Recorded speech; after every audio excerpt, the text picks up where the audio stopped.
Hi friends, welcome back to my channel. ఈరోజు మన ఛానల్లో గణపతికి ఎంతో ఇష్టమైన తాలికల పాయసాన్ని విరిగిపోకుండా చాలా ఈజీగా, టేస్టీగా, సింపుల్గా ఎలా చేయాలో చూద్దాం రండి. దీనికోసం నేను ఒక చిన్న బౌలు 2-3 టేబుల్ స్పూన్ వరకు పాలని తీసుకొని 1 టీ స్పూన్ బెల్లాన్ని తీసుకొని నానబెట్టి పక్కన పెట్టేసుకోండి. ఒక బౌల్ తీసుకొని దీంట్లో 1/2 లీటర్ వరకు పాలని తీసుకొని వేడి చేసి తీసుకోవాలి.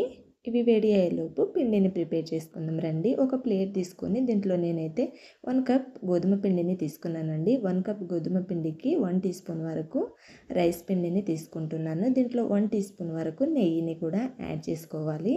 ఇలా నెయ్యిని కూడా యాడ్ చేసేసుకొని చిటికెడు సాల్ట్ని యాడ్ చేస్తున్నాను. ఇలా యాడ్ చేసేసి పిండిని పర్ఫెక్ట్గా కలిపేసుకొని తీసుకోవాలి. పిండి అనేది ఇలా కంప్లీట్గా కలిపేసుకున్నాక ముందుగా పాలు బెల్లాన్ని నానబెట్టుకున్నాం కదా, అది దీంట్లో యాడ్ చేసుకుంటూ పిండిని కలుపుకోవాలి. ఎందుకంటే మనం బెల్లం వేసిన పాలతో ఇలా కలుపుకున్నట్లయితే పిండి అనేది తినేటప్పుడు తాలికలు సప్పగా లేకుండా టేస్టీగా చాలా బాగుంటుందన్నమాట. సో మీరు కావాలంటే వాటర్లో బెల్లం వేసి కూడా ఇలా నానబెట్టి పిండిని పర్ఫెక్ట్గా కలిపి తీసుకోవచ్చు. ముందుగా వేడి చేసిన పాలు అనేది ఇలా 2-3 పొంగు వచ్చేంత వరకు పొంగించుకొని పక్కన పెట్టేసుకోవాలి. మనం పిండిలో నుంచి కొంచెం కొంచెం పిండిని తీసుకొని ఇలా తాలికలు చేసుకొని పెట్టుకోవాలి. సో మనం కాస్త పలచగా చేసుకోవాలి. మనకు ఉడికేటప్పుడు అనేది కాస్త చాలా లావుగా అవుతుంది కదా, సో అందుకోసం అనేసి చిన్న చిన్న ముక్కలుగా ఇలా కట్ చేసుకొని దీంట్లో కాస్త పొడి పిండిని వేసుకుంటే ఒకదానికి ఒకటి ఎత్తుకోకుండా ఫ్రీగా ఉంటాయి అన్నమాట. ఇలా కంప్లీట్గా కలిపికొని పక్కన పెట్టేసుకోవాలి. పక్కన పెట్టేసుకొని నేనైతే చిన్న చిన్న పిండి ముద్దల్ని తీసుకొని 2-3 ఉండ్రాలని కూడా తీసుకుంటున్నానండి. దీంట్లోనే కొంచెం పిండి ముద్దని తీసుకొని ముందుగా పాలు అనేది కొంచెం మిగిలాయి అన్నమాట. నేను పిండి కలిపేటప్పుడు దాంట్లోనే యాడ్ చేసుకొని ఇలా లిక్విడ్లా ప్రిపేర్ చేసి పక్కన పెట్టేసుకోవాలి. స్టవ్ మీద ఒక కడాయి పెట్టుకొని దీంట్లో 2 కప్స్ వరకు వాటర్ని యాడ్ చేసి తీసుకోవాలి. 1 కప్ పిండికి 2 కప్స్ వాటర్ని తీసుకుంటే మనకి పర్ఫెక్ట్గా సరిపోతుందన్నమాట తాలికలు ఉడికించడానికి. దీంట్లో నేను 1 కప్ వరకు బెల్లాన్ని తీసుకుంటున్నాను. 2 కప్ వాటర్కి 1 కప్ బెల్లాన్ని తీసుకుంటే స్వీట్నెస్ అనేది సరిపోతుందండి. స్వీట్ కాస్త ఎక్కువ కావాలి అంటే 2-3 టేబుల్ స్పూన్స్ ఎక్కువ కూడా యాడ్ చేసుకోవచ్చు బెల్లాన్ని. బెల్లం మొత్తం పూర్తిగా ఇలా కరిగిపోయేంత వరకు కరిగించుకొని తీసుకోవాలి. బెల్లం వాటర్ని పాకం అనేది అవసరం లేదండి. ఇలా పూర్తిగా కరిగిపోయాక దీంట్లో ముందుగా చేసి పెట్టుకున్న తాలికలు ఉండ్రాలని యాడ్ చేసేసుకోవాలి. ఇలా కంప్లీట్గా యాడ్ చేసేసుకొని ఒకసారి కలుపుకొని తీసుకోవాలి. దీన్ని ఇలాగే నార్మల్గా వదిలేసేయాలి 1-5 మినిట్స్ వరకు. తర్వాత కలుపుకోండి.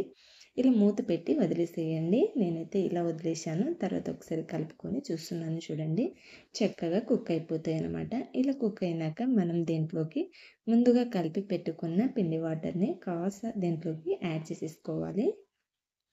ఇలా కంప్లీట్గా యాడ్ చేసేసుకొని దీన్ని కూడా 3-5 మినిట్స్ పాటు కుక్ చేసుకొని తీసుకోవాలి. మధ్యలో ఒకసారి కలుపుకొని తీసుకోండి. ఇలా కంప్లీట్గా కలిపి తీసుకున్నాక 5 నిమిషాలు కుక్ చేస్తే మనకి ఇలా చిక్కగా వస్తుందన్నమాట. ఇలా చిక్కగా వచ్చినప్పుడు మరొకసారి అంతా కలుపుకొని మనం స్టవ్ ఆఫ్ చేసుకొని చల్లారి పెట్టుకోవాలి. చూడండి, మీకు ఉడికిందా లేదా అన్న డౌట్ ఉంటే స్పూన్తో ఒకసారి ఒక తాలికల్ని తీసుకొని కట్ చేసి చూస్తే సరిపోతుందండి. కాస్త పూర్తిగా చల్లారిపోయాక దీంట్లో 1 కప్ వరకు పాలని యాడ్ చేసుకోవాలి. 1 కప్ పాలని యాడ్ చేసుకొని మంచి ఫ్లేవర్ కోసం 1 టీ స్పూన్ ఇలాచీ పౌడర్ని దీంట్లోనే మంచిగా నేతిలో వేయించుకున్న డ్రై ఫ్రూట్స్ని కొన్ని యాడ్ చేసి తీసుకోవాలి.